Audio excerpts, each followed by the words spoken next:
After spending over 7 years in Dallas, I finally moved to another city. I've witnessed its highs, lows, and everything in between. Now today I want to share you my personal journey, the exciting parts, the tough realities, and whether I think it's still an ideal place to live. What's up guys, my name is Casey McEwen, and I'm your local trusted real estate agent and investor in the Dallas-Fort Worth area. And if you're finding this channel content on all things Dallas-Fort Worth valuable, make sure to hit that like button and don't forget to subscribe. It truly helps out the channel.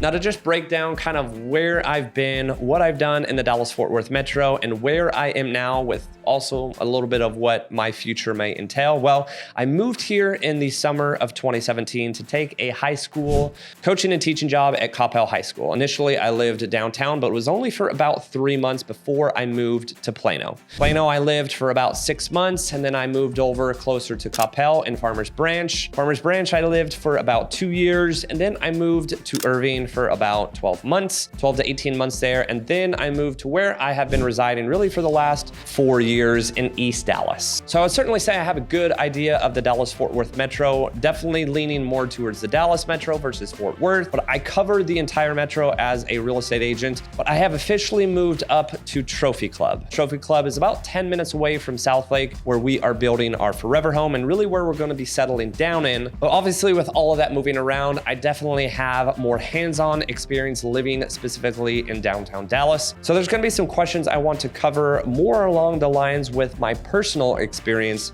versus, I guess, the masses experience in regards to just living in Dallas. So one thing I will say after living here, being Trophy Club for maybe a couple weeks now, is the food does not compare. Now, I'm not saying that you're going to be able to settle down and have a beautiful home on acreage in downtown Dallas. It's just not feasible. Obviously, you've got Highland Park, University Park, but even then we're not talking acres. We're talking relatively small lots, but we're also talking multi-million-dollar homes in those areas. So most people will eventually migrate their way to the suburbs, but in general, the food around downtown and just the amount of opportunities that you can have. I tell people all the time, we were trying new restaurants almost every single week, and we still had so many that we had not even got an opportunity to try. And we didn't even make our way over to Fort Worth. We're just talking like a 3-mile radius from downtown Dallas. So definitely one of the things I'm going to miss the most is the food, just the proximity to everything too, with a lot of residences and individuals living in highly elevated, apartment complexes or condos, townhomes, whatever it may be. You have to have a lot more commercial development kind of crammed into small spaces. So as I mentioned just a second ago, plenty of food within a 10-minute drive, but also anything I needed to do, any kind of grocery shopping, any kind of entertainment, whether it's movies, comedy, any kind of sports entertainment downtown at the American Airlines Stadium, or just anything fun to do. It wasn't lacking by any means in downtown Dallas. Now, obviously living quite north now in the suburbs, there's going to be, I guess you could say, more driving for entertainment purposes versus being less than 10 minutes from everything. So just the overall convenience was certainly a perk living downtown. But on the other side of the spectrum, you may be asking, how does crime rate compare? The thing with Dallas is crime can be horrible, especially in the South Dallas area. Even in the East Dallas area where I built my home in 2020, a very, very super modern home, kind of what a majority of East Dallas is doing right now with a lot of gentrification. But I actually remember being Ubered back home one time from an individual that was elderly or of older age. And he basically said when he was younger, you couldn't pay him enough to come to this side of town. That's how bad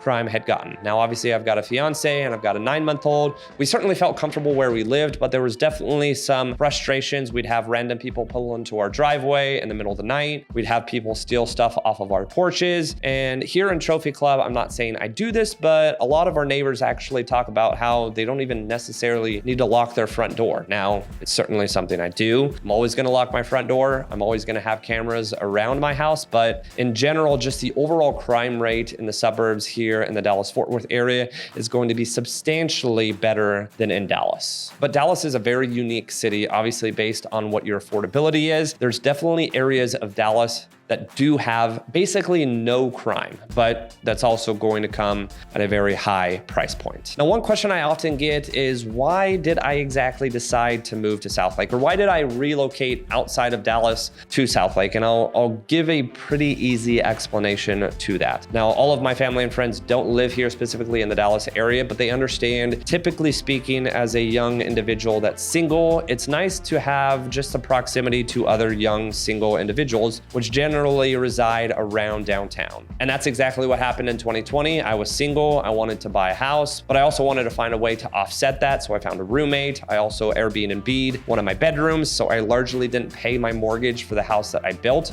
but it was a very nice and brand new home that I felt very comfortable having people over for entertainment purposes, or even a significant other if I wanted to bring them over. Now, the good part about this is, just like everything else when it comes to downtown Dallas, it was very close to everything and everyone. So a lot of those other single individuals that did live in Dallas were awfully close to where I was building my house. Now, fast forward 4 or 5 years, I wound up finding someone, ironically enough, not in downtown Dallas, actually in Canada. We found out that the lifestyle downtown was great pre-kid, but not the best place to raise a child and not the best place to continue to grow our family. So we started looking at different areas, which I already had my mind really set on Southlake in terms of a place that I eventually wanted to settle down on. It was just a matter of finding a lot and starting to build essentially in the last 30 days. Now, this is not to say that Southlake is the only option in terms of relocating out to the suburbs and settling down with your family. There are so many options here in the Dallas-Fort Worth area, which makes it so enjoyable for me as a real estate agent to be able to help you find a place that you can call home. Again, it doesn't have to be Southlake. That's just where I'm settling down with my family. But it's the fact that there are endless opportunities for you to be able to find a home and an area and a city that fits all of your needs. So that actually leads me to the next question, which is comparing school districts, or really the north suburbs of Dallas and Fort Worth compared to Dallas. Now, this is no knock on Dallas ISD and Fort Worth ISD, but really any inner school district is going to generally be, I say this lightly, not as superior as potentially other opportunities. Now, one of the cool things that I do about helping people relocate here is be able to tell them that, like, hey, I'm moving from Las Vegas, which I'm very familiar with. I've actually worked alongside someone that lived in Vegas and relocated out here solely for the schools. But Las Vegas is probably near the bottom in the entire United States in regards to public education. Now,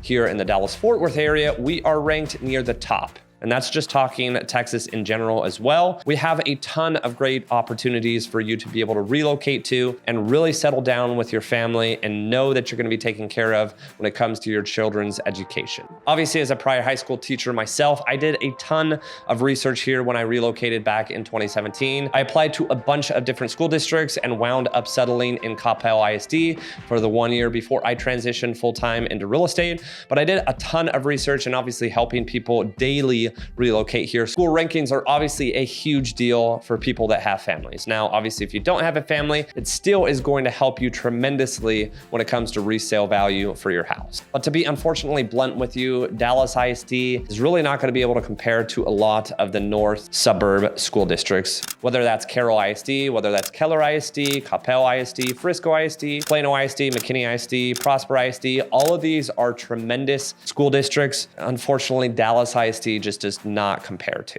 So is Dallas still a good place to live, and who may it be the best for? And what advice do I have for those considering maybe a move to Dallas? Well, this could be an entire video in itself. Now, I definitely always had the drive and desire to live in Dallas.